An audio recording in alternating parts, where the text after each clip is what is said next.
welcome back to another episode of Script Off, where Josh and I have picked a script. We did it. We picked one of the pitches, and now we are going to start the process of writing. With me, as always, is my co-host and friend, Josh Page. Thank you, Stephen, for another marvelous introduction. Yes, Oh, folks, yeah. welcome back to Script/Off from the guys who brought you Whose Filmographies. And anyway, we're back for more, more great hits for our All the wonderful hits. audience. But yes, for those of you just joining us, Stephen and I have decided we're going to come up with a script idea and flesh it out in real time. We're going to record it as we develop it. So thank you for joining us while we see how we can go forward with this, and hopefully Yeah, and for both of you who watched the last episode, you would probably know that there's no true form to what Josh and I are doing this time. Again, to both of you who listen to Whose Filmography Is It Anyway, remember that is very rigid. This we're keeping very loose. Today, why don't we go into the idea that, like, straight up, let's give the people what they want, what it was chosen. okay. So Yes, we had a rundown of ideas. If you want to hear them in detail, we got a whole discussion about last episode. But we have decided to land on an idea of a pitch from Steven. It was the actor idea, the first pitch. So it's fitting that was the first pitch we threw out, and it's the first idea we're going to go with. So if you want is pitch number 2. Okay, ready? I have a working title. Okay, ready? I have 2 working titles. You let me know which one you like better. Yeah. Ready? Number 1 is deep fake. And for this current movie? For this current movie. Oh, I like. Keep going. Deep fake or the Uncanny Valley. Is that not a film title already? That is I don't think it's a film title now. I really like both of those, but I thought Uncanny Valley, I could have sworn was a movie title. Hold on, let me check the tape. Keep talking though. I don't want to know. give the people a small breakdown of, like, well, I guess the idea in a well, I know we're working on a pitch. We're working on the pitch. We don't have an exact pitch yet, because we haven't written the actual script yet. But the general idea will be that an actor is hired not just to wear the face. Deep fakes are taken off. They're making a whole new movie about with James Dean's face on it. Like, that's happening. That's a real thing. Like, we want to explore the psyche of what that does to an actor by kind of doing like a Black Mirror spin-off concept of, like, okay, you get this very famous person's face, but not just their face, but their life. Like, would you choose to give up your life to take over their life? That's the general idea. That's a pitch. And then basically we would follow this character go down into a slow descent of madness as they try and absorb the identity of this other well-known person. The horror. The horror. So just for the record, there's a short film starring Cate Blanchett called Uncanny Valley. It came out in 2018. It is 2 minutes long. I don't know if that will be a problem or not. So I don't think it's an issue. No, in my mind, it's just such a catchy title. I just thought I've heard it before. Let's return to, I don't know about you. I know some people who they need the title right away. I'm okay, sitting on it, but I like both those pitches for the titles. Yeah. Now, where did Uncanny Valley come from in your mind? Because that's what's being breached, the Uncanny Valley. You know what the Uncanny Valley is, right? Mm-hmm. Well, maybe, sorry, I should explain to the good people at home in case they don't know. So here is a normal person, like what we perceive to be as a normal person. Here is a computer-generated image of a person, okay, that would be idyllic and perfect. In between these 2 dots here is just this huge giant hole that you need to keep pouring cash and more cash into for coders and all these people to figure out how to patch the work. You can't just build a bridge, Right. because that's how you get to Tron Legacy. And we don't need another And we don't Tron need Legacy. another Tron Didn't we Legacy. say everything we needed to see with the first No, Tron? but you remember how bad Jeff Bridges' face was. Yeah, of course. Yeah.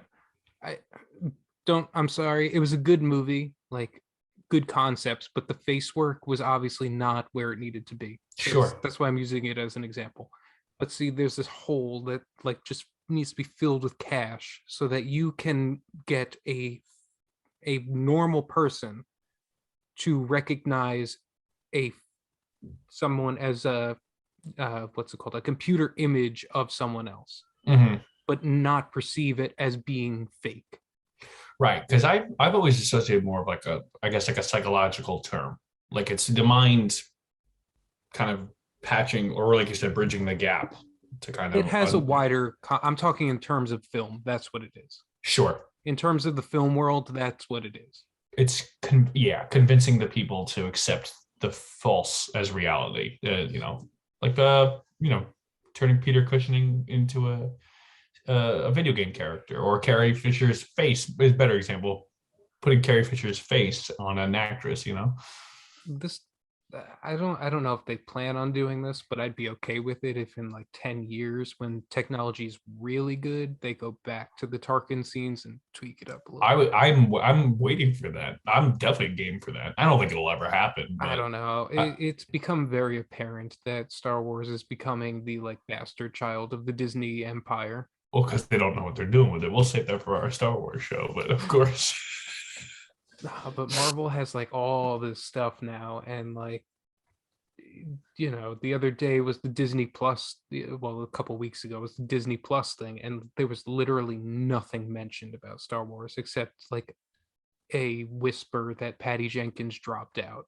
My guess is there's a bunch of big wigs whispering and sweating behind some big sealed doors discussing the fate of Star Wars in the future, and how can we, you know, do what Marvel did and do it in our own way. And I don't know. I mean, like I said, we could do a whole Star Wars show on it, but the In concept fact, of we did, I believe. deep faking, that's right. The concept of deep faking, though, is basically a truncated version of what I feel what you were saying about the Tron metaphor. Because Well, basically, deep fake is the bridge. That's the bridge that has been built to hold. But under, it's not a sturdy bridge yet, because for all the good deep fakes, there are also shitty ones, of course. Now, like let's just the Irishman. oh, yeah, I mean, that's But that wasn't deep fake. That's what was so funny. Like, I don't know if you saw this, but on YouTube, someone replaced what was done in The Irishman with deep fake technology, and a lot and of it was people a thought it was lot better. Yeah. Like it was, and it truthfully was a lot better. But It's, what do I I know? mean, you know how much I love The Irishman, but Well, the that has nothing to CG. do with the actual movie. It's Well, just no, I like was gonna say, technology. I allowed the story and the characters to take more on, because some of that CGI, man, some of that deep fake stuff or whatever technology But was. some of it is also the just, how do I say this nicely? When Robert De Niro, who is a man in his upper 70s, is kicking someone in the stomach, like he can't do that like he's in his 20s, and that's what he is supposed to be.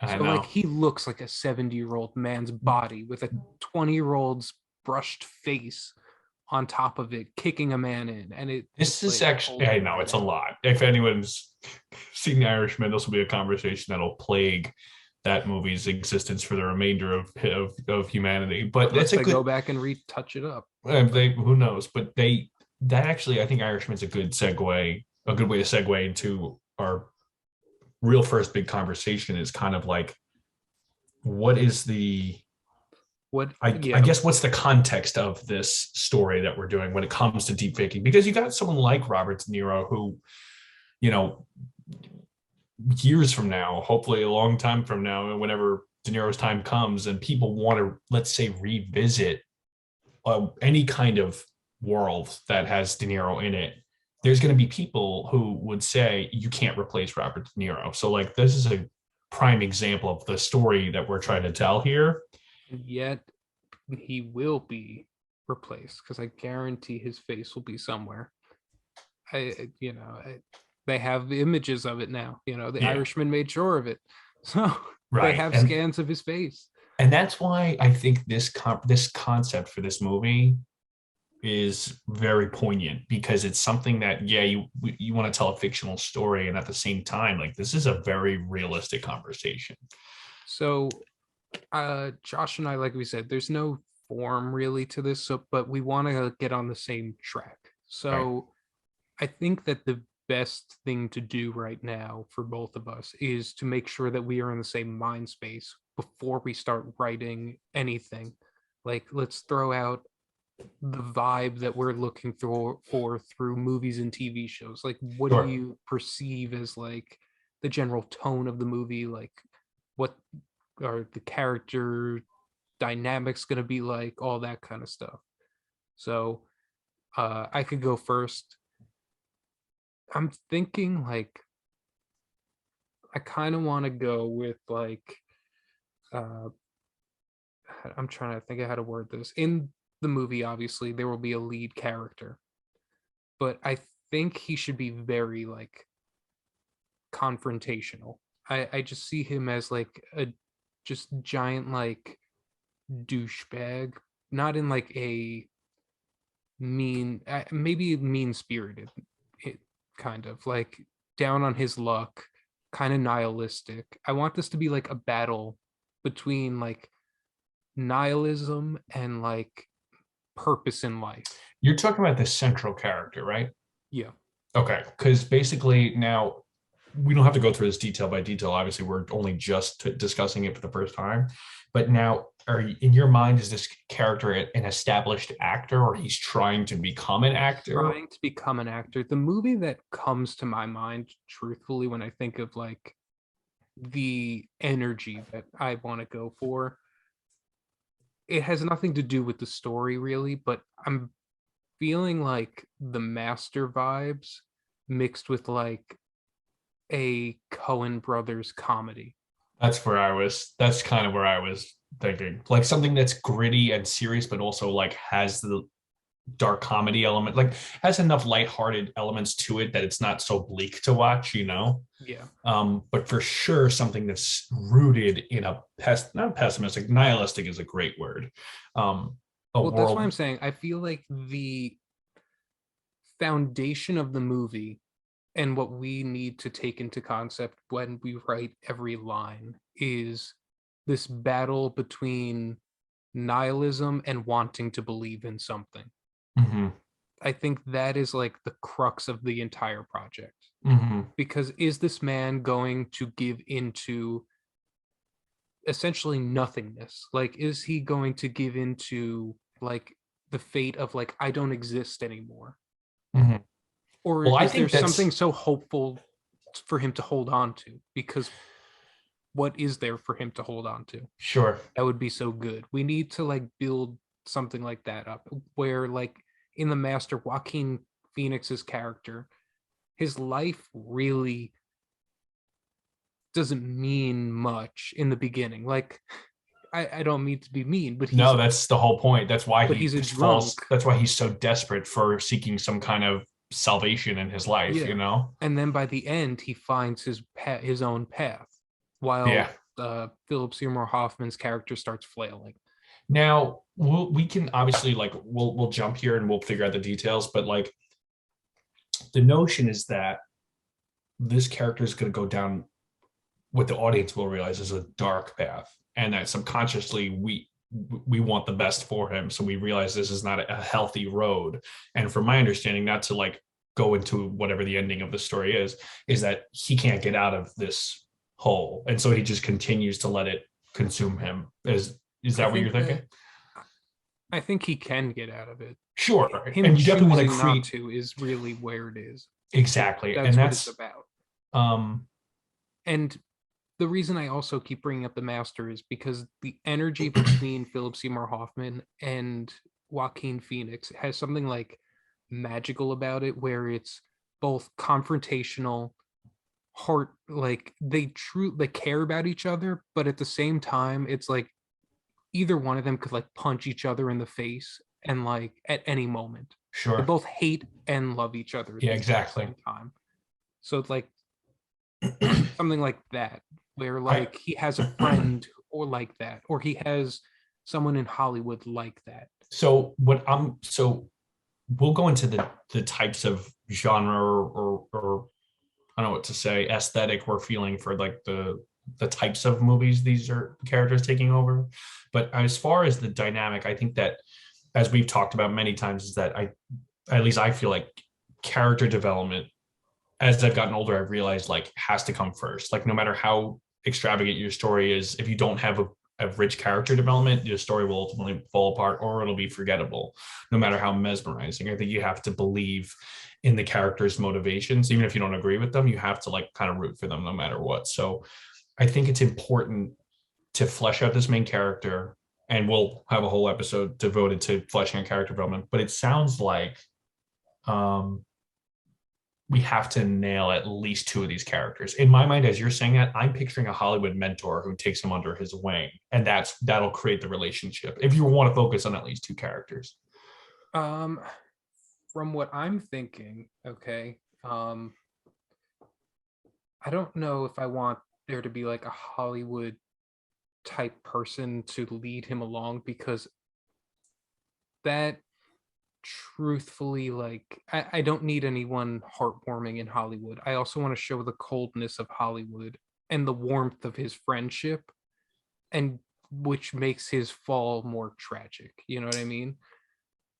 So so I'm thinking something along the lines of uh you have the main character, obviously.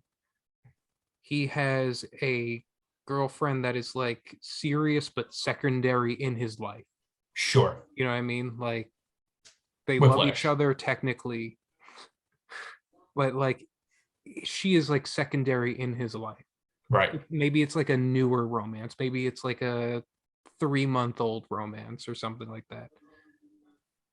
He also will have like a close friend, but on the Hollywood side, you're going to have cold executives like a network. Like literally, I don't even know if we want to see their faces. It's I like like that a lot. it's literally like the cold, harsh, like backlight, like in like I said, in Network with Well, it's Ned Beatty. But here's also another twist. Okay, like if this character is taking on someone else's life, okay, theoretically, the person whose life he's taking over had a life, you know? So maybe his ex-wife is a character as well with a child. And like they're sorry, trying, the yeah, former actor, you mean? the former actor has a wife and like one child, maybe. So this guy has to insert himself into this woman's life, at least for time being, and like contractually they will separate. Like, but I like this. playing husband and wife, what is that also going to do to your psyche? Well, it's like I don't want to make too many comparisons to other movies because I don't want to get lost in what our vision will be. But like Jim and Andy comes to mind.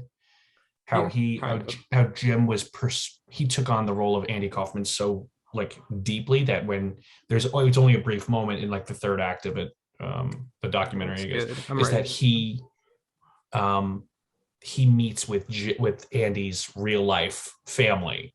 And remember, they have that meditation process where he's like speaking to the family as if he's Andy, like giving his condolences. Like he's saying, like I love, thank you for all your support. Like I'm as if Jim is channeling Andy. Andy, and it's to comfort the family, and they're moved by it. So I use that as an example based off what you're saying because I like the idea of this main character getting so wrapped up that they become intertwined with the person they're replicating to the point where it's like audiences may be like, this is a little strange, like this is a little too personal, this is a little too out there.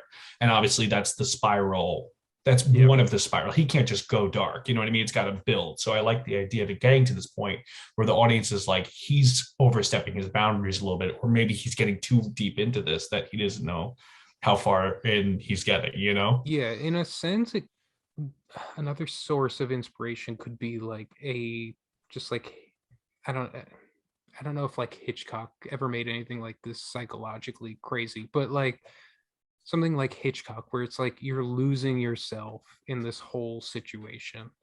Well, even Rear Window kind of dives into that a little bit. He didn't have to get as into it as he did, but his you're following him as he's the characters getting paranoid in real time, and so is the audience. You know I what I guess mean? So Vertigo would be like the prime example, but Vertigo is a flip it, good example because too. in Vertigo, Madeline's character, like Madeline and Judy are two sides of the same coin. In Correct. fact, they are the same person. Spoiler alert to a movie that came out in 1958. I'm sorry, guys. But something like that, where like the lines just get blurred over who really is who at this point. I think that's great. Um, I think the key question to go the Dan Harmon route of writing is what does the character want? Like, what are they willing to sacrifice? So you And I want to do guess, the 8-prong pinwheel that yeah, we can well, do that. we can do that. I think that might actually help a lot. I mean, they've actually I've seen you like YouTube videos and internet breakdowns of how that method of writing has helped people. Like someone compared said that the Dark Knight subconscious not lifted from Dan Harmon, but they get that eight They point follow the pinwheel. pinwheel. They do it flawlessly in like the Dark Knight, and that's part of why the Dark Knight's so good.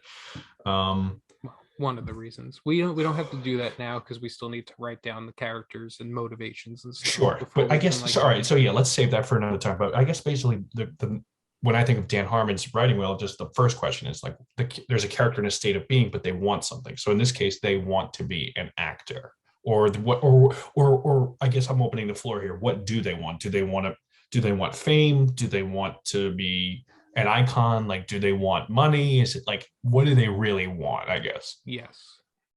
I, This character is hungry. He wants everything. He I'm wants picturing like a everything he thinks. middle-aged guy. I'm picturing someone in like their 40s or so. I'm not. I'm You're thinking picturing younger.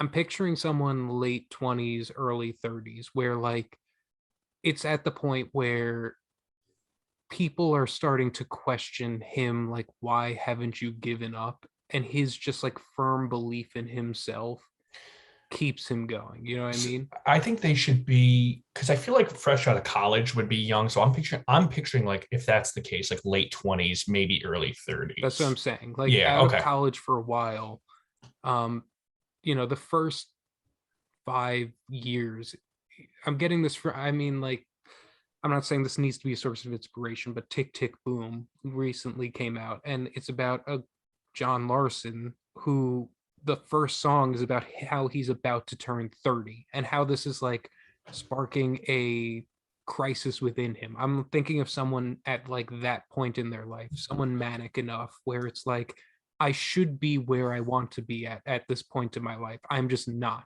Right. So like I'm picturing whether it's like maybe, and this is just my mind's just racing right now, but I'm picturing either a scene early on that establishes the characters where maybe he and the wife or girlfriend like go to a bar and maybe they're having interactions, or maybe it's a one-on-one conversation with him and the girlfriend where it's like, oh, so what are you doing? And everyone's like kind of raving about their jobs or whatever. And then all of a sudden it comes to him and he's like, oh yeah, I got a couple gigs, couple auditions, and then and everyone's kind of like giving him that kind of pitiful, like high pitch, like, oh, good for you, yeah. And then maybe if it's him and the wife talking, one or girlfriend, maybe they're talking, or a fiance, who knows, really up the stakes.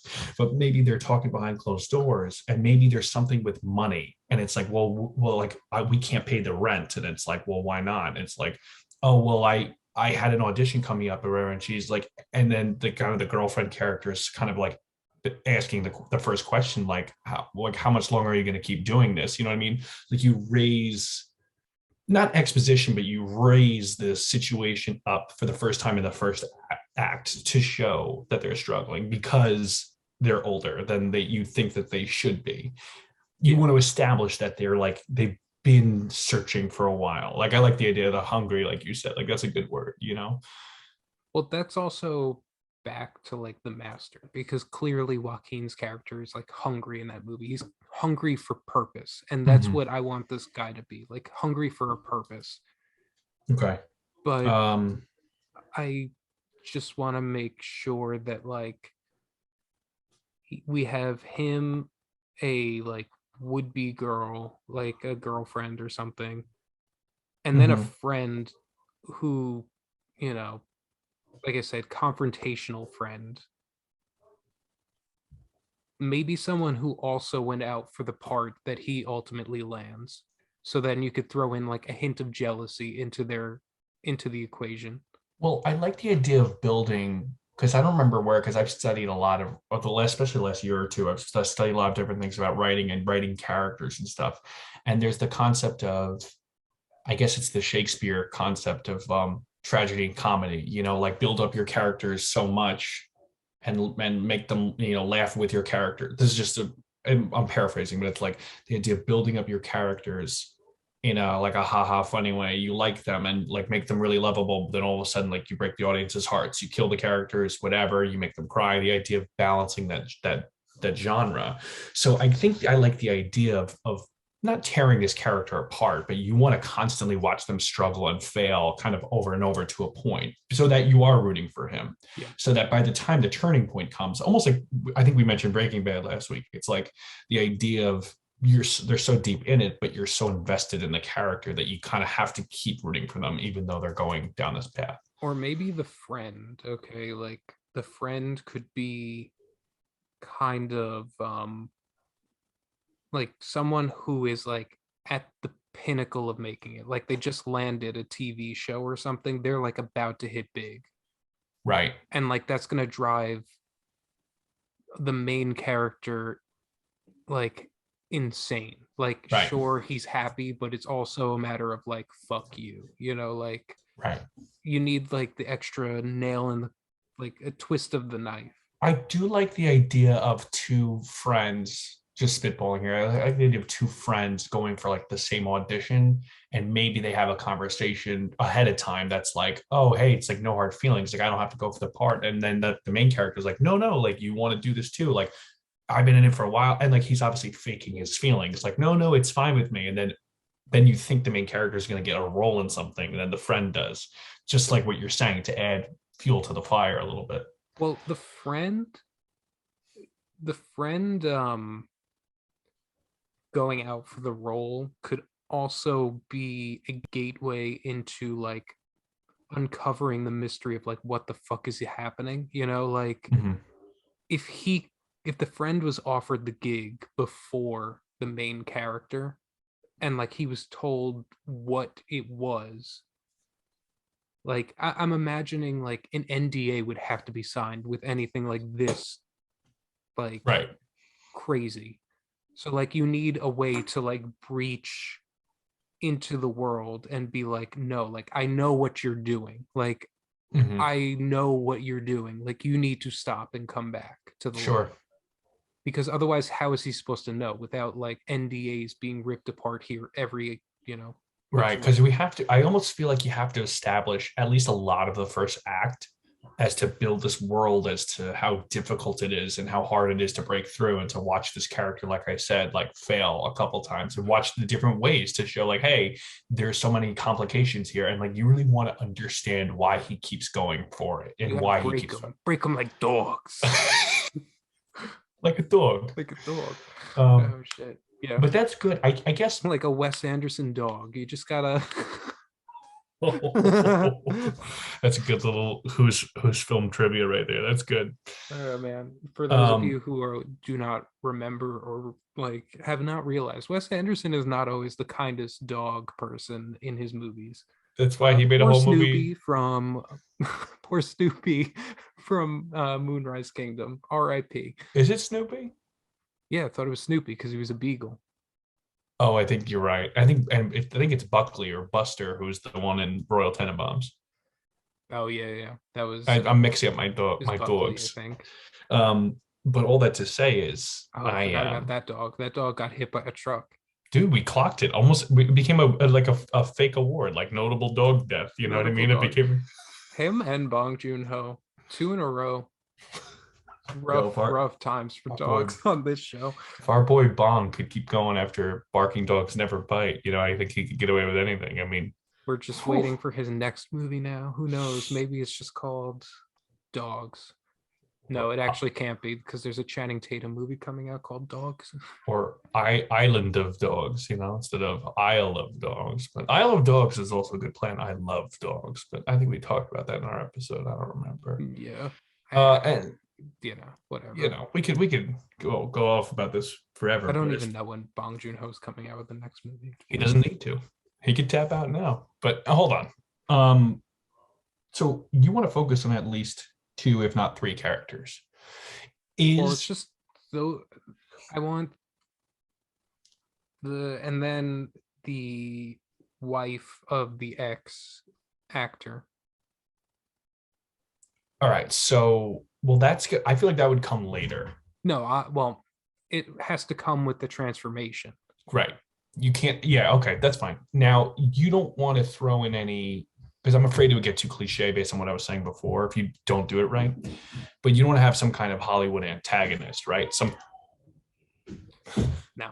Some face of, you don't want to have some bigwig executive like, oh, hey, kid, I hear you going after this part. And then there's like a dick, because that's like what the audience almost expects, Well, that's why I don't want to do it. I just want in Hollywood, like, how do I say this? There are clearly dicks in Hollywood. Like, Harvey Weinstein is like a fucking dick. I'm not denying something like that. But more often than not, the biggest problem with the Hollywood system is it is just a cold world. Like, you get phone calls of rejection from like people who you don't even remember the names of. Like, that's the real thing about Hollywood. It's like it's a cold, faceless world.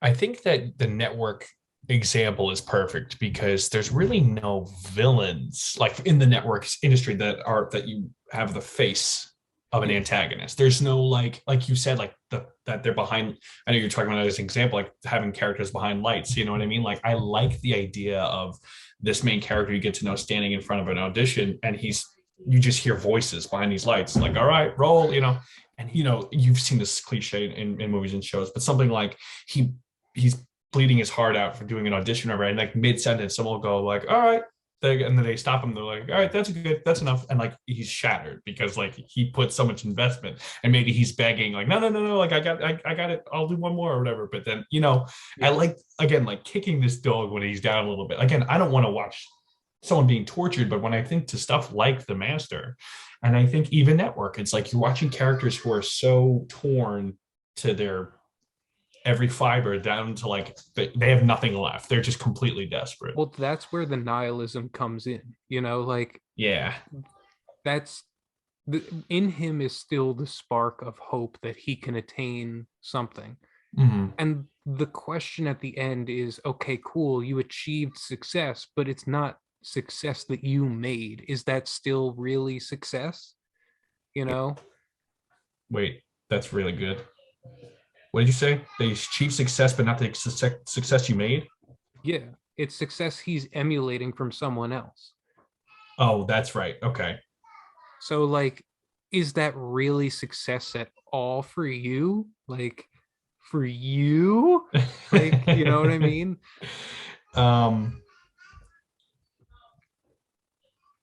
So I guess the main question I want to ask now, because I'm getting a good idea of where you're at, is because we can work out details after, but I guess this established actor, I feel like once we get to know who that we need to character talk about is, who this person is too, but go on. Yes. No, I was going to say, once we get to know who that character is a little bit, because here's what I'm again, my mind races. I'm picturing like what they did in Once Upon a Time in Hollywood, like open with an old black and white, maybe prologue. And kind of show this, and you pitched it as to me when we first talked about this idea a while ago. You talked about it as like a John Wayne type character, like a Western. So that's where my mind's been. We can talk about John Wayne. Happy Thanksgiving, Pilgrim. Yeah. We can talk about details after as to what type of actor character this person was, but I like the idea of setting up an opening to show here's who this character is. Maybe you have the newspapers or whatever, headlines, whatever, news clips of them. Extra, read all about it. Yeah. but I guess we'd have to establish that character a little bit, because the idea is that this character has died, right? Like this actor Yeah, has I died don't suddenly. really want to establish them by getting to know them. I want to establish them through like through the eyes of our main character. Like that should be our terms of like entering his world, because we Right. need to be just as blind as to like what his reality will be as the main character. Like he should go into the world like not really knowing that he has to take on a wife and a child. That would just be wild. Well, The only semblance of this main like actual actor that I want to have is like you watch a clip from one of his earlier movies. right. No, keep going. Yeah, you watch a clip from one of his earlier movies or a movie he is filming currently, and like you understand immediately, like you are drawn to this person. Like this is like a movie star. No, that's good. That's what it did. Like you understand who, not necessarily who this person is, but like the movie star quality is like so plain for you to see. Hmm. Well, and I like the idea of getting to know the character through like clips of their movies or something, like not really, because I originally envisioned getting to know them a little bit, like on and off camera, maybe in the beginning, and then you find out they've died. But I kind of like this idea of them being more mysterious, but like their personal life is mysterious, but that they're this Well, charming actor the from the main get-go. character can also watch older clips of that actor to like try and gauge who he is Right. at certain times throughout the movie. Um, Because I like and it the could be a once upon in Hollywood situation where he just points at the camera and goes, yeah, yeah. Oh like yeah, of course. like The Leo. when he's straight the thing, he's pointing himself out. Um, Yeah, but like, I like the idea of the actor who's being replicated as having some kind of dark history that we don't know about. Maybe we never know about, or maybe like his wife hinted it in the third act. Like maybe as the main character is bonding with this wife, and you want to avoid cliches and what the audience is expecting. I don't think you want to give them exactly what they want, but if you hint this, maybe a little dialogue like, oh yeah, like so and so, like so and so had a drinking problem or something, or well, when you mention the wife, that like kind of set something off too. Like if we're not having the Hollywood executives, which I think is the right call, I think that the true like face of Hollywood in this movie should be the wife. Someone who understands how the game is played. because she's been married to him while he was Yeah. in it. Well, Someone willing to play the game for her own ambition in of itself. okay, I like that a So, lot. but someone Because who also could have been beaten and battered by Hollywood too. okay, There could be a um, moment where she gets vulnerable and expresses like the horrors she went through in Hollywood, like in her first year or two in the business, something like that.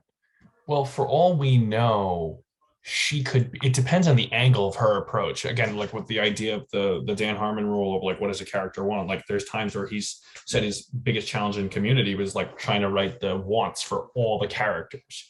So in this case, if you're looking at the main characters, you have to look at even it from the perspective of the wife. It's like, for all we know, she could be the one who like gives him the call, like, "Hey, I'd like to have a discussion with you."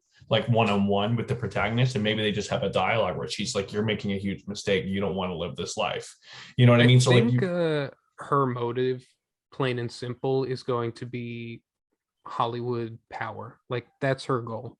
is she for she's pro Hollywood, she's like for this life, That's why she's I'm like, saying she will be the living embodiment of the Hollywood succubus, more or but would less. she, but I guess the question is would she, how would someone, if this were a real life situation, how would do you think a wife would feel about a young actor taking on the facade I'm of not her? saying that there can't be complications. I can't. Oh no, I'm of not. course there have to be complications. I'm not saying that she doesn't like what is going on. In fact, I think we should play up the fact that she does not like what's going on. But the reality of the situation is, if she wants her payday. If she wants to She knows keep, how the business works. yeah, she knows how the business works. She knows they'll And keep that's paying what her, you she know? is more like, that's what it's more about to her. We could Okay. even throw in a joke of like, yeah, Kanye West like died years ago. Why do you think Kim Kardashian's getting a divorce from this guy?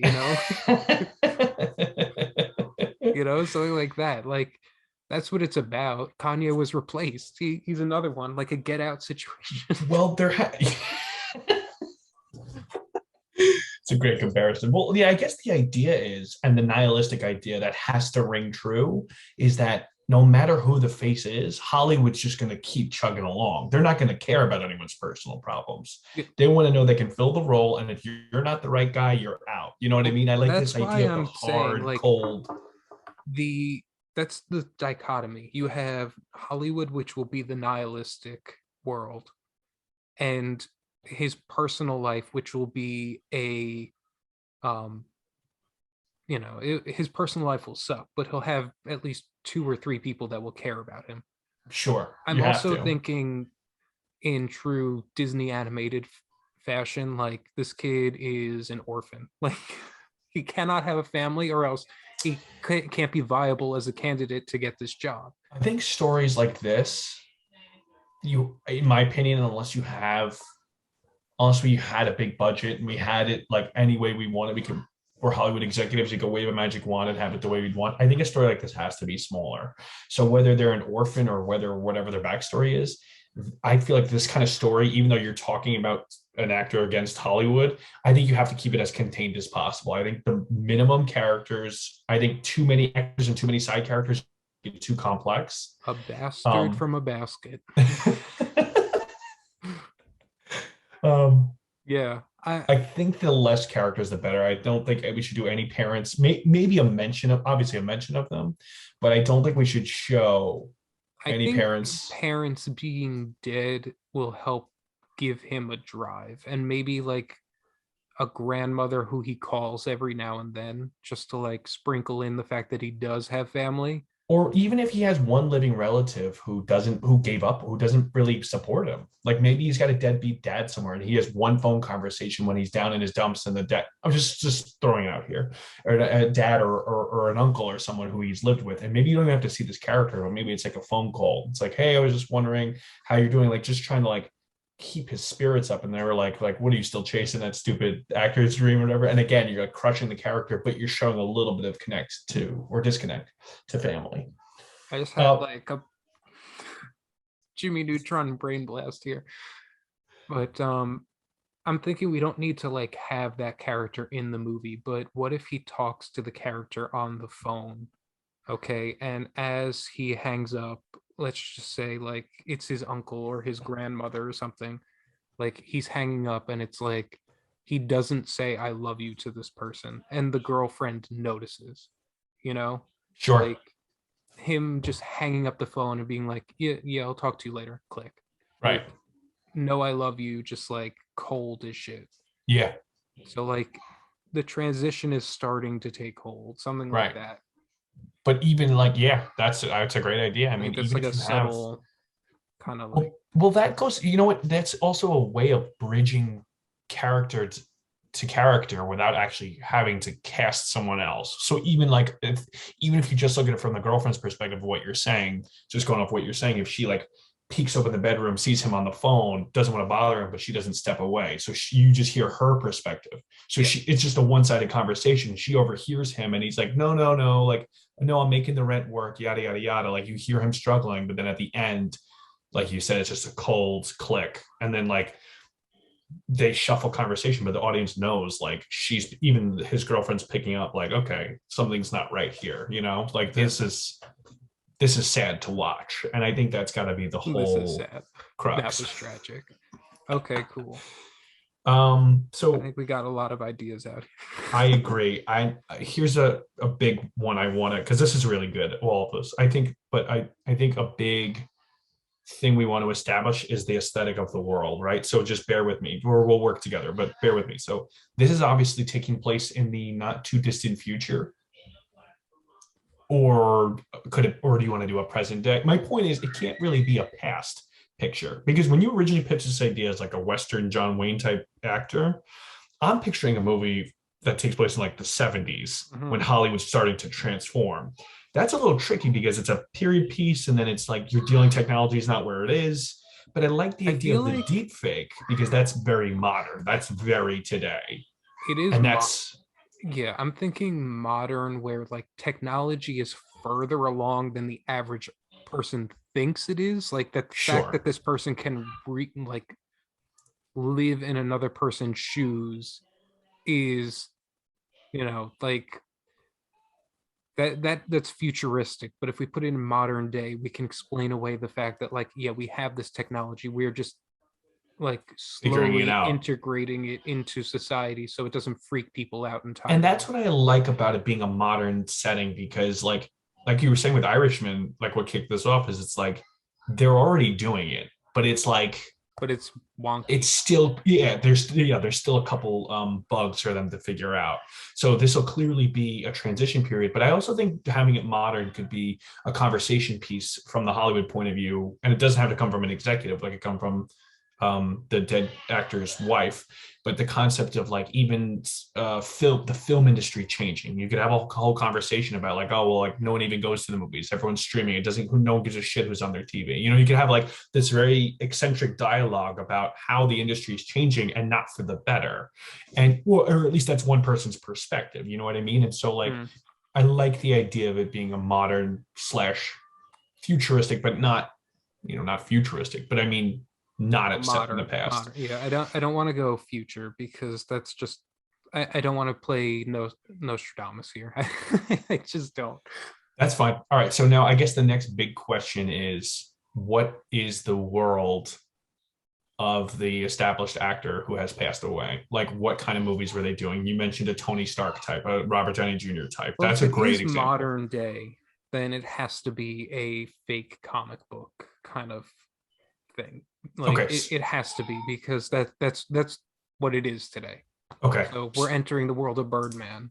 Okay. So I was gonna, that's the example I brought up last week was the Birdman because I love the idea because I think it's safe to say no one could have foreseen how much the comic book industry would have exploded in the film world because it Kevin really Feige saw it, yeah, and that's Kevin why he is Feige. where he is, and we are where we are. Right. So I like the idea of so hold on. So let's turn this into a fake. Let's turn this into a fake. No, sorry. Let's turn our fake story into let's put it into the real world for a second here. Yes. We can to crystallize this vision here, right? So let's use Robert Downey Jr. for example, or we can use Chris Evans. We can use someone who would you say is the face of the Marvel movies or the Avengers? Would you say it's Now, like, I mean, okay? Who was originally, would you have said out of the original cast members was the face of the MCU? I would have said Robert Downey Jr., but now, obviously, spoiler alert to people who have not seen Endgame, all both of you. Turning Uh, the yeah, he's dead. So now I have no idea who the face is, honestly. And I think that's actually the problem with Phase 4. They don't know who the face is either. right, and the problem with branding, and once your companies and corporations get so big, is you need a brand, you need a face. And now that they're trying to have diversity with Shang-Chi and the Eternals, and you're trying to have different equality in roles, you're still losing that main identity. And I think that the reason I want to use Avengers or Marvel as an example, I don't want to go on a tangent. It's like putting our story in the real world. Let's say this is someone like Robert Downey Jr. And let's say let's say, But here's the thing about Robert Downey Jr. that makes it so comparable. It can't be a superhero who is behind a mask. It has to be a because that's what they're after. Like Hollywood executives are after in this movie, the face of like another person. Like yeah. it has to be someone who is prevalent in like they show their face all the time. Maybe it's a Well, Tom Cruise character. I don't know. right. No, of course, that's another great example. You could, I'd say you could use someone like The Rock, who's been in enough blockbusters and stuff. My point The is Rock is like, very like it's hard to but find his someone roles who are, would do his who has his physique. So, I was going to say, he's a very unique kind of actor. He also picks very diverse roles. I'd like, but the idea with like Robert Downey Jr. or Chris Evans is like they were the faces of Marvel, and like what you're saying about seeing their face is interesting because Marvel, one thing they did well is they developed their movies is even if the movies weren't great, they still like fleshed out these characters as humans. Like you still like Iron Man 2 and 3, whatever anyone wants to say about them, was very Tony Stark centric. It was not Now that very I'm Iron Man saying it, centric. though, I think that the real person it should be modeled after is more of a Tom Cruise, Leonardo DiCaprio kind of person. Because if you get into like the Marvel nitty gritty, in reality, like what you know about them is less about like Robert Downey Jr. It's like I like Iron Man. So Iron Man is recastable. Where Tom Cruise, it's like they tried replacing him in Mission Impossible. It didn't work with Jeremy Renner. They brought him Okay. back. Like it has to be like someone so big, like someone Okay. bigger than like one role. You're right. All right. Like I think if I you're got it. yeah, if Hollywood is spending billions of dollars to make sure that this person is still alive, it has to be someone worth being alive. You know what I mean? Right. So here's the new Not pitch. that not No, that no, Robert no. Downey Jr. You know, No, you bring up a good point because even like the discussions, and again, I don't want to go on a tangent, but even the discussions about Chadwick Boseman having passed away, it's like, what will the future of Black Panther be? And they recently put out a statement saying, we will not recast T'Challa. Like that role is like, it belongs to Chadwick. And it's funny because I don't love reading comments. Most of the time they're toxic, but I'll read comments to get insight on people's takes. And it seems very split.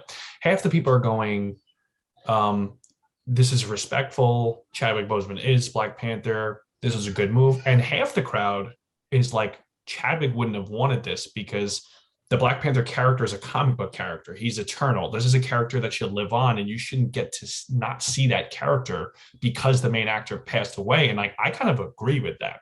So to your point, I'm saying I I don't mean, know it's if a comic book that's a up in the that's air a thing, very but mixed bag yeah, because you can't I wouldn't want them to recast Chadwick Boseman's character, but there's a way you can put someone else in the suit. You can do writing to get around it. But to the point of what you're saying is with comic books, it can get a little complicated because someone can always be Iron Man, someone can always be Captain America. yeah. Whereas, and the point I was going to make is like a Tom Cruise is great because, and here's the fictional conversation in the real world. Let's say, I'm Maybe almost Tom done here. Cruise has died a couple of times and just been replaced. He's had several iterations of his career and several different wives. Well, Maybe that's what they do in Scientology. Maybe this really is a master situation and we're really telling the story of Scientology. you know what? I'm thinking Joaquin Phoenix is a good role for the main actor. But what I was going to say is imagine that they announce a new Mission Impossible movie and let's say Tom Cruise died in the making of it. And then all of a sudden it's like, well, what are we going to do? But that brings up that counteracts your point really well because to the comic book conversation, because like you said, someone like with Bourne, they tried to replace him with Jeremy Renner. Mission Impossible. No one's even talked about replacing it. The only reason people are going to these movies is to see the charisma of that actor. Yeah. Tom Cruise is big enough to carry not just one, but like several franchises on his back. I mean, let's just say, put it this way, Mission Impossible 6. It was the sixth movie, was the highest grossing and most critically acclaimed of all the prior Mission Impossible movies. So clearly, like, there's something going there. Like, those are just regardless of anyone's opinions, those are well choreographed action movies that are harnessed by Tom Cruise. I'm not a huge Top Gun fan, but like people have been like furious that this movie keeps getting delayed, like The new Top Gun. What? Yeah, the The new new Top Top Gun. Gun, Yeah. Maverick. Mhm. But that's my point. Like Tom Cruise can carry not just one, but several movies. If he's in it, it automatically means $100 million at the box office. Right. So you Which want to is establish why it needs to be someone big enough that they can bring in the box office numbers that could sustain literally resurrecting a person, not All in a right. satanic ritual kind of way. A nice little callback to my idea of satanic rituals. But All right, because basically, I feel like in order to, because we've already got a lot of good stuff here, but I feel like in order to understand what kind of movie we're making, we have to understand the world that this actor existed in. The Uh, actor the existed dead in. actor. Okay. We have to understand the aesthetic of the of like what kind of world is this new actor stepping into? Is it a Very, very comic book realm? classy, very, very smooth, like suave. He's an I action star. Yeah, action star. I think something you said though is like really good though. Like he should have like a dark and more murky past than we originally think he does. I agree. I think that's a good that'll be a good kick. I think if something like that comes out just before the third act, because I think the goal will be to have this main protagonist have a moment, and I'm talking a very small window right before the third act, or maybe even before like the ending, where you think they're going to turn. Like maybe they have to go live and do something for TV. I don't know. Like maybe they're gonna. All to Gonna say is go before their no, moment, you we're gonna think go shit, what's the movie? A Star is the Born. They're gonna host Saturday Night Live.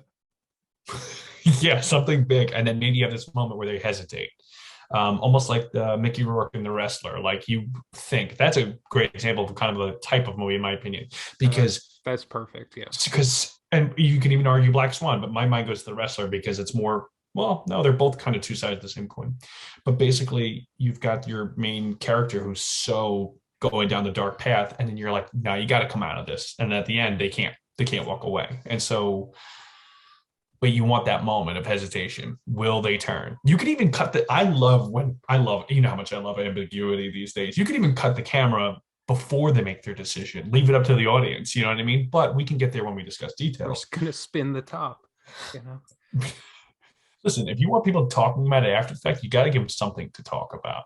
I mean, how many times have we talked about movies where it's like, listen, I loved it until the third act, then they drop the ball at the end, and it's like, oh, this you know what I mean? If you just did something different. So I think to avoid that and to just say, what's the point and what's the lingering effect? Um, what else Yes, do you have right now? that's about all that's going on up here right now. It's going on up here. So let me just, because I'm writing this down. We have a protagonist. Yes. We have, so these are characters to flesh out. The protagonist. We have the girlfriend Yes. or girlfriend type character. We have at the very least the dead actor's wife who will come up as if to be some kind of prop to bridge the gap between the new actor and the old actor, and then I like either I mean, I want her to have like I don't want her to be like I'm trying to think of how to word it. Like I can't I think don't of a imagine it perfect as a big example, but role. what?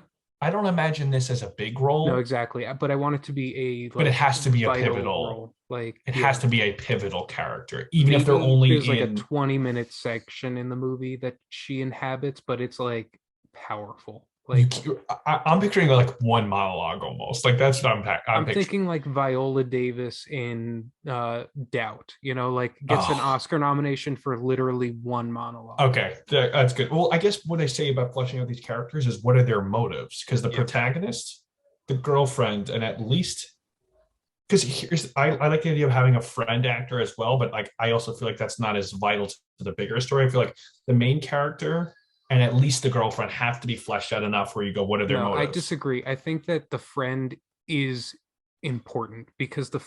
friend is the opposite side of the coin because he is someone who is offered the role, turns it down because he has more of a sense of self. So okay. The actor friend is offered the role of the deep fake character that is ultimately given to the main character. Yeah. That's And I'm good. thinking kind of in terms of like, we don't have to go this drastic because some of it is like honestly cartoonish in a good way. Don't get me wrong, but like The Fly, like in The Fly, Jeff Goldblum is perceived in the beginning to be like the charming, like cool guy. But then as the movie goes on, he's It like more becomes a slimy. monster. And then on the flip side is Gina Davis. Gina Davis's boss. I don't remember his name. Oh yeah, I know what you're talking about. but he's like a sleazeball from the beginning, and then by the end, he's the protagonist. That's kind of how I want to treat the friend. Someone who's So like kind of a slime ball, maybe even more nihilistic in attitude than I the like this a lot. protagonist. But by the end, it's like revealed, like, no, I chose to like save myself. I couldn't do what you're doing. You've all right. And like you can save yourself now. Do it. But So this is what good. is it, but like in This is terms of that, really it's good. like, at the end, if he's giving that speech, there's also that paranoia. Like I said, that's why I want them to be combative and like some like friends, but friends that can like punch each other in the face, because the protagonist could be like, you just want this part for yourself, like, and then the moment of clarity is like, no, I was offered this part, motherfucker, and I said no, I couldn't do it. This is good. You know why this is good? Because I can see it happening in my head. Because I like the idea of a yin yang, or not, if yin yang is right. Well, I don't know. I like the idea of the turn because if you look at the Dan Harmon wheel, it's like the middle is where all the chaos is. And so I like the idea of you establish two characters who are both opposite sides. And I like the idea of the movie going, one character is going one way, one character is going another. Like almost like you hate this character, you love this character. And then I like the idea of one fight. This is optional, but either in the middle. No, you have to have one scene in the middle. Maybe they're even acting together in like a Maybe. rehearsal for something. And it's the moment where both characters flip. Maybe they have a scene together and then they fight. Maybe they just fight regardless, but one argument that shows I am this person, I'm this person, and then saying, no, I'm actually this person, you're actually that. Like you have that Yeah, dynamic, like their you were just truth is saying. revealed. Yeah. And then that way you're slowly watching them go to complete the circle. So I actually like that you said that because I wasn't even, my mind was not thinking to focus on that other character. So hold on. So I'm gonna let you go in a sec. Hold on. So basically You we don't need have to to let me flesh go. out. I'm good. Now this is Good. because now it's coming to fruition a little bit. So we need to flesh out. Well, first we need to flesh out the established actor who had passed. Like what we have to. I know I like the Tom Cruise metaphor a little bit, but I think we established that briefly, and then we really flesh out the main character, his nemesis, friend Or frenemy. nemesis, friend of me. That's a better word. That's a real friend nemesis is not a Friend word. nemesis. It's The a friend. frenemy. So the main character and his frenemy, and then the main characters, and then I think from there, once we have their motivations figured out, that's the crux. And then I think the girlfriend will obviously play a bigger role, and then the wife of the dead actor, uh, dead The wife. dead wife. And I think once Classic dead wife those situation. classic, and I think once you have I mean, the main character, like we said, the main character is mostly a mystery, but you find out maybe a dark past. But like once those four characters, their motivations are understood, in my mind, it's like a little here are the main two actors and here are two other side characters. Once you have them figured out in the backdrop of dark Hollywood, I think everything else will fall into place. I'm thinking like not as a main character, don't get me wrong, but we're gonna need at least an agent in there, like a character, like for the character. He needs to have an agent because just like, Mhm. you know, I think there's it's going to be inevitable that other characters are going to have to play a part. But like we were saying, like I don't think stuff like relatives or parent type characters. I'm Where's just that saying like as a disconnect? And B-roll, like, if we're throwing B-roll characters out there, he or she, that agent needs to be in there. well, I like the idea of if even We if this need a character, BB. right, even if there's this character who's a frenemy who is like, hey, we're friends and we're cool, and you can even have them like establish their background with dialogue, like, oh, we met in acting school, whatever it is, have them established. But I like the idea of having a side character who's completely in support of the protagonist up until that wheel shifts. Because I like the idea of like, let's say he has a secretary, man or woman, whoever, or an agent, like you said. Man, woman, person, camera, TV. And I like the idea of this character being with them the whole time. And the main character can fume and be like, fuck this guy, whatever, and then this agent character supporting them right up until the moment that this agent character is like, listen, I've been with you from the beginning. I can't do this anymore. So the idea is you're stripping everyone away, you know? Yeah. Okay. So I just talked a lot. What do you have? No, I think we have similar situations. This is why I wanted to talk everything through before we actually started writing to make sure we're like on the same vibe here. Because I Okay. wanted to make sure like we got the same tone, we got the same like, story ideas before we like actually sit there to write it out. Because I don't Sure. want to like end up in like Well, obviously conflict will be inevitable between the two of us, but yeah. I didn't want it to be like we're on two completely different movies. Right. If you do a treatment, I do a treatment, and you're looking at mine and you're like, no, no, this isn't a slapstick comedy. There's not going to be an Ace Ventura joke here. You know what I mean? Yeah, Like there could be, whatever, but like, this is not a yeah, Marx Brothers movie.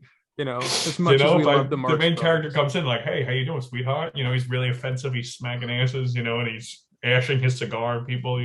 Like Maybe that's for the next funny. one. Maybe for the next one. Um, but yeah, no, I think that's good. I think because we'll get to the characters and layout after. I think our goal here, what did I have here? Hold on one second. Let me just check the tape real quick. Yeah, So why it don't was you open your phone and check? Yeah. like you check your phone like someone who lives in the 21st century, not a notebook. You stupid, This writing 19th, device that you hold in your hand. you stupid 20th century person. Episode 2 is to write the treatment. So pitch the idea. That's what we did. Episode 2 is to write the treatment, and then characters and story would be episode 3.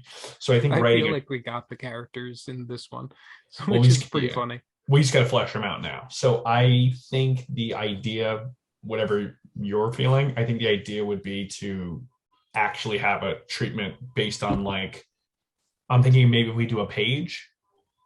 But I don't know if you want to write something and I want to write something. We'll figure it out off air, and then come next week with an actual breakdown, even if it's just one page Well, of what the story will look like. I think that's called a one page. So Well, I'm trying to get my page count. in Hollywood terms, that is called a one page. All about it. So So I think next that's week, a good place to be. Next week we will begin by reading our one page. We will do one page together. okay, Yeah, I'll write something and then like, or you can write something and we can like tweak it, okay, put it and in like a yeah, Word document that we could share amongst each other. and then next week we'll break that down. We'll read the whole thing out loud, and then we'll kind of add in our notes as we're reading it, just to kind of turn this story into a concrete thing. Yeah, And then from there, we should we'll do. probably start giving the characters, like names and such. I think. I think that'd be good. Unless you wanted to do characters, unless you want to do characters for next week. Well, characters and story, and then we'll write a treatment. This basically is the setup for the treatment. No, we'll do the one page next week, and Or then can we do the one page without knowing the characters' names? Like, we've made a huge mistake. because it's just going to be very vague. Going, there's a protagonist. No, you're right. So let's do this. Why don't next week we discuss? Obviously, we have a good firm grasp on or at least I think we have a firm grasp on firmly grasp it. Firmly grasp it. I think All we right, have a good grasp on who the characters are. I think next week, why don't we start with putting names to the characters, and then why don't we write the treatment together? that's good. So basically, our homework will be to come up with characters' names, Yes, their backgrounds. just So, the main 5 characters. right. So 4 characters. it's well, the characters I personally think, to wrap it up, we should establish 5 characters. Sorry, the protagonist and his girlfriend, yes, the protagonist's frenemy, the main, even if he's not explored, even if we don't see it on screen, the deceased actor and his wife. I think once we have those 5 down and we know in our minds who they are, I think all the other characters and story elements will fall into place. I agree. So I we'll agree. work on those 5 characters' names, their backgrounds, and then next week we'll come together and we'll try and Frankenstein this story together with those 5 core characters. Yes. I All think we're right. good. I think that's a wrap. All right. Tap, I, tap, tap. I don't want to tap on your Case toes though. dismissed. Tell the good people where they can find you or find us. Well, you can find me on Instagram, Letterboxd, or wherever. I don't know. On He's everywhere. yeah, I'm everywhere. As Mr. Filmart at Mr. Filmart. You can also go to my store, my Etsy page, Mr. Filmart shop on Etsy, and that's where you can find me. What about you, Josh? Buy that merch, folks. Get that Yeah, Mr. Film Art merch, man. Give this guy please. some I'm so money. poor. He's Christmas very. is coming up. Please. I think we should scrap this and make this a script idea about, 2 broke people who are trying to come up with an idea. Instead of 2 broke girls, 2 broke guys. Oh no, we've seen broke guys. What did Bo say? White American white guys had the floor for at least 400 years. We did it, guys. Kind of. The people can find me on mostly on Instagram and Letterboxd under. Oh no, Instagram, but you can find me on Letterboxd under Beesh, Beesh. It's exactly as it sounds, and yeah, I'm also writing for CBR. Haven't written in a few weeks, but they haven't gotten letting go of me. Letting go. Look at me claiming to be a writer. I'm a writer for CBR.com doing the comic book nerd stuff. So you can find me under there under the author's Joshua page. That's my more professional, where the direction I'm trying to go professionally. All right, guys. Well, we will see you next week where we will hopefully have character names. Hopefully, it'll be something good. I'm very curious. This could I'm be really hoping. Yes, let us know in the comments if there all are right. comments what you think. And We'll see you next time.